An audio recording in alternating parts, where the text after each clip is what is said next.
میرے تمام دیکھنے اور سننے والے بھائیوں کو میری طرف سے السلام علیکم۔ میں ہوں آپ کا دوست، آپ کا بھائی مار گلزار احمد ایڈوکیٹ۔ ناظرین کرام، میں نے سوچا ہے کہ رات جو عمران خان نے ایک عظیم جلسہ مینار پاکستان پر منعقد کیا، اس پر بات کرتا چلوں۔ ناظرین کرام، سب کو پتہ ہوگا کہ کس طرح امپورٹڈ حکومت نے اور نگران حکومت نے، محسن نقوی نے خاص طور پر عمران خان کے مینار پاکستان کے جلسے کو روکنے کی بہت زیادہ کوشش کی۔ میڈیا پر دباؤ ڈالا کہ عمران خان کی تقاریر اور جلسے کو میڈیا پر نہ دکھایا جائے، اور پورے ملک میں خاص طور پر پنجاب کارکنان کے گھر پر ریڈ کیے گئے، پولیس نے چھاپے مارے، کارکنان کو گرفتار کیا گیا، اور تقریباً 2000 کے قریب یا 2000 سے ابو کارکنان کو گرفتار کیا گیا اور انہیں نامعلوم جگہ پر منتقل کیا گیا۔ مثال کے طور پر اگر ایک بندہ مظفر گڑھ سے پکڑا ہے تو اسے بلوچستان، اگر ملتان سے پکڑا گیا ہے تو اسے کے پی کے، اور کے پی کے والے کو رحیم یار خان، بہاول پور والے کو کراچی، اسی طرح نامعلوم مقامات پر منتقل کیا گیا۔ پورے لاہور شہر کو بند کر دیا گیا، لاہور شہر کے چاروں طرف کنٹینرز لگا دیے گئے۔ لاہور کے چاروں طرف کنٹینر لگانے کے بعد پھر بھی تسلی نہیں ہوئی تو مینار پاکستان کے چاروں طرف راستوں کو بند کر دیا گیا، کنٹینرز لگائے گئے، رکاوٹیں کھڑی کی گئیں، مینار پاکستان پر پانی لگا دیا گیا تاکہ لوگ کسی بھی طرح گراؤنڈ میں داخل نہ ہو سکیں۔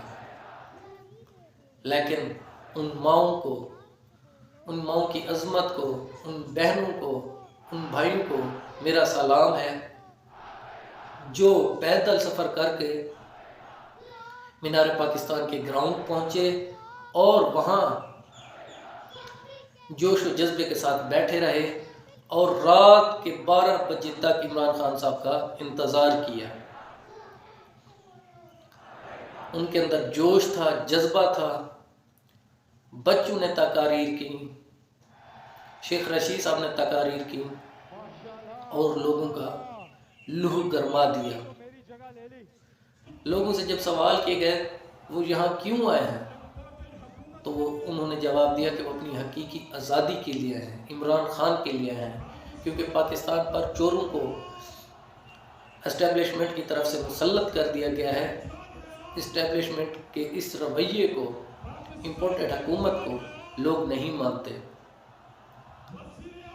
ناظرین کرام، نگران حکومت نے تو حد ہی کر دی ہے۔ نگران حکومت تو ہوتی ہے صرف نگرانی کے لیے کہ وہ 3 ماہ بیٹھے اور 3 ماہ کے اندر الیکشن کرائے اور پھر جو بھی پارٹی جیتے حکومت اس کے حوالے کرے اور خود اللہ حافظ کہے۔ لیکن محسن نقوی مسٹر 10% کا بچہ ہے، اس نے مسٹر 10% والا ہی کردار ادا کرنا تھا۔ تو ناظرین اکرام، کارکنان کو روکا گیا، لیکن لاہوریوں کے کیا کہنے ہیں، لاہوریوں کی عظمت کو سلام۔ امریکہ سے لوگ آ رہے تھے، پورے پاکستان سے لوگ جو مینار پاکستان پہنچے۔ اس گھنونی سازش کو جو پی ٹی ایم نے مرتب کی تھی مینار پاکستان پر جلسہ لگوانے کے لیے، اس کو ویسے تو پورے پاکستان کے لوگوں نے، خاص کر لاہور کے لوگوں نے اس سازش کو بے نقاب کیا اور عمران خان کا ساتھ دیا۔ ناظرین کرام، کیا کہنے ہیں اس بچے کے؟ ماشاءاللہ سے بہت ہی پیارا بچہ ہے اور اس نے جلسے میں بیٹھے ہوئے تمام لوگوں کا لہو گرما دیا ہے۔ عمران خان صاحب نے بھی جنرل باجوہ سے